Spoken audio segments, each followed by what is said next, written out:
ShartimusPrime. Reading comics, toys are hella sick, hella whacking it. Taking bad hits, taking back hits.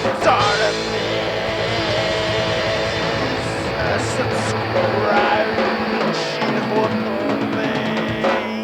Hey, you eat the raw pro, man, huh? Who like to eat the raw pro? Hey, what's up you guys, ShartimusPrime here, doing another Marvel Legends figure review on the Marvel Legends Infinite series, Thanos Build-A-Figure Wave Spider-Woman. If you're trying to pre-order this wave, you can do it at Big. Get your big badass toys at BigBadToyStore.com. Click the link in the description below. Just like the running change Hellcat figure, she has the same Build-A-Figure parts for Thanos, the left arm and the head of Thanos. It says Marvel right there, nothing at the top. Then on the side you see Spider-Woman right there, looking very nice, I like that. And then over here you can see both figures, and the read-up says, fierce combat skills are unleashed when these heroes spring into action. And you can see the other figures from the wave right over there. And then on the other side you get Hellcat, looking pretty cool. Alright, let's get to it and crack this thing open. So here's the brand new Spider-Woman figure out of the packaging. And I must say right off the bat that this is one of my favorite figures from this wave. I really like this Spider-Woman figure a lot. Now, I may confuse some of you because there are some things about the figure that I don't like. So I'm going to mention those things as well. But overall, I am very pleased with this piece. Now, the figure comes with two sets of her armpit web wings, which immediately kicks up the fun factor with this figure. These things are sculpted out really nicely, man. Look at that. I love the detail put into it.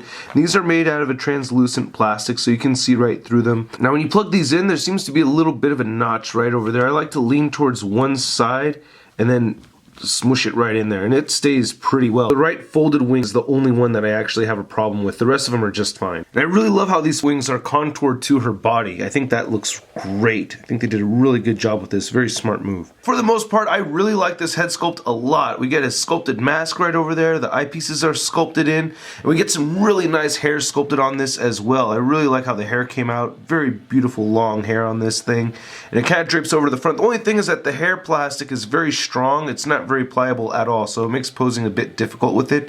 But I think the paint apps over here came out clean for the most part, but there are some nitpicks to look at. For instance, the flesh tone coming right there between her lips, and I don't think all the corners are properly centered over here. For instance, the bridge of her nose right there, the triangle shape right over there. I still think this is a beautiful looking Jessica Drew head sculpt. And one thing I learned from Advocate Pinoy that's kind of neat is that you could pop this off into a head swap. You could take the Satana head sculpt and plop that on there if you want your Jessica Drew head sculpt going on. You'd have to repaint those eyes, of course, but I think that's kind of neat that you could do that. Now, if you look closely into this beautiful crevasse right here, look at that, oh, that's so nice. But anyway, that black line does not necessarily line up with the triangle shape right over here up at the top. And then looking up right over here, the paint doesn't come all the way through, and it kind of gets a little weak. It looks like the yellow paint's kind of falling apart a little bit right there. I like the yellow shadowing effect. It's really hard to see on this figure, but there is a darker orangish color right here, and then it does turn into a brighter yellow up at the top, so I think that's cool. These are the Satana hands. Yeah, you can see on the belly button right over there, the paint's kind of coming apart, but I think most of the deco work looks pretty clean though right over here. There's no shadowing effect at all on the red part of the figure, but we do get that look on some of the yellow parts.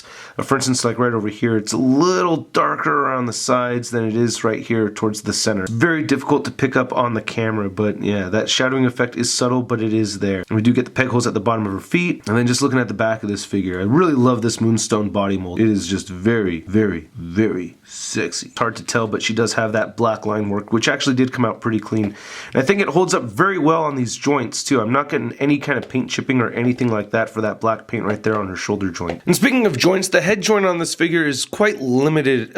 You can get her looking left and right.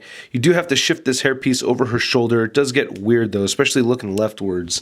Looking right, it's not so bad. She can't really look down so well. It's kind of weird. She definitely can't look up. Her shoulders move outward, they rotate forward. She has a bicep swivel. She has a single jointed elbow, rotates at the elbow. She has a swivel at the wrist, hinges up and down at the wrist. She can crunch back a bit. She can move forward. She rotates side to side at the diaphragm joint, and she does have diaphragm pivot.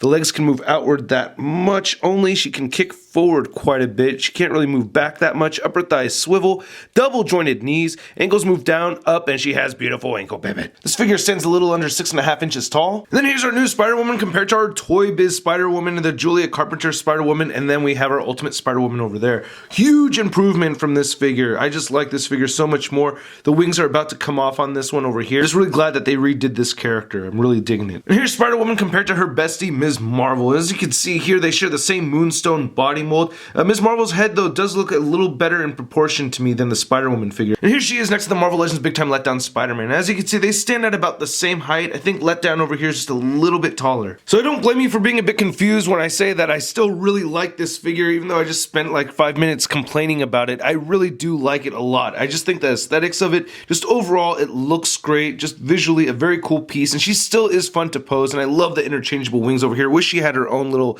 plasma stinger effect, but oh well. Anyway, I hope you guys liked my review. If you did, please hit that like button. Hit the subscribe button right over there. Check out my last 2 videos right over here. And make sure you check out a photo gallery over at marvelousnews.com. I'll catch you guys later. Peace.